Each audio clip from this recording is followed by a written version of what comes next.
we are going to do lizard.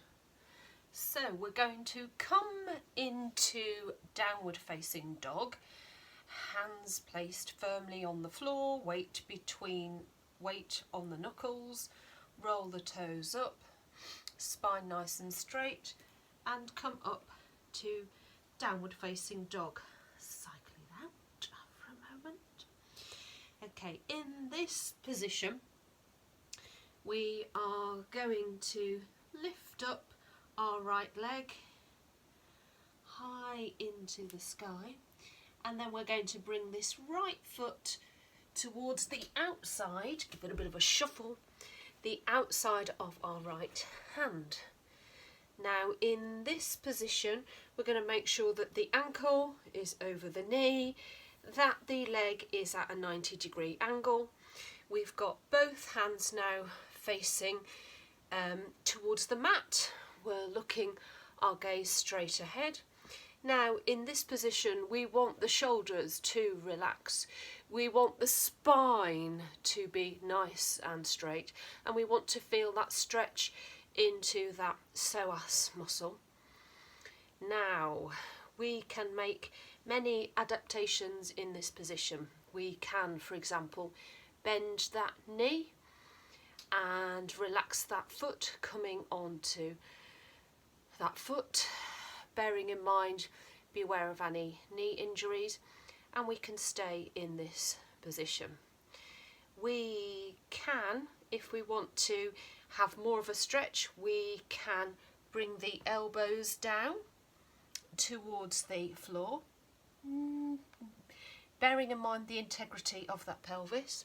We can bring, of course, we can bring the floor nearer to us by using blocks. I know that they're a different height, ignore that. And we can come down and keeping the integrity of that spine, opening that pelvis, which is such an emotional centre that we live within our life. So it's a beautiful, beautiful position to work on. And take a nice deep breath in and breathe out.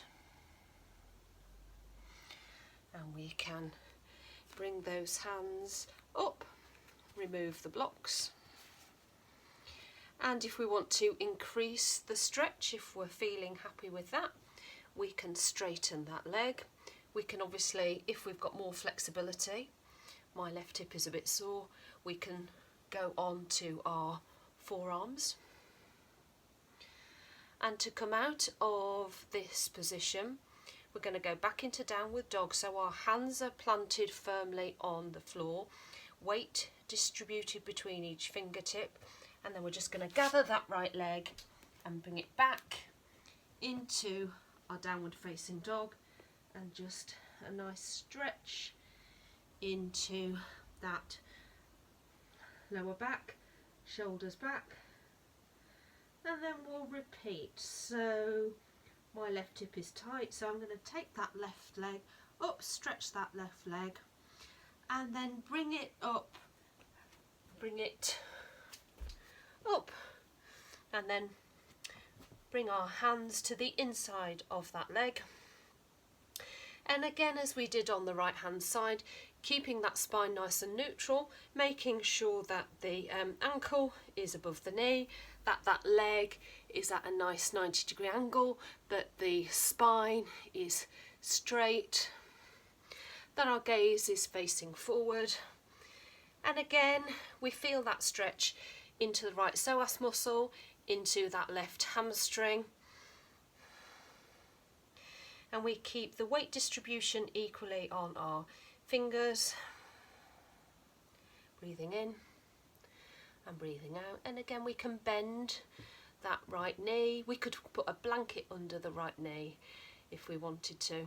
We can use our blocks if we want to create the sense of that floor being nearer. We can then come down onto our elbows, enhancing that stretch. Don't crunch up our shoulders, relax those shoulders. Do as I say, not as I do. Bringing the hands then back to neutral, And then coming out of the position, we're going to return, hands flat, turn up the right hand foot in anticipation of downward dog, shoulders relaxed, and bring that left foot back to meet the right foot and stretch to downward facing dog.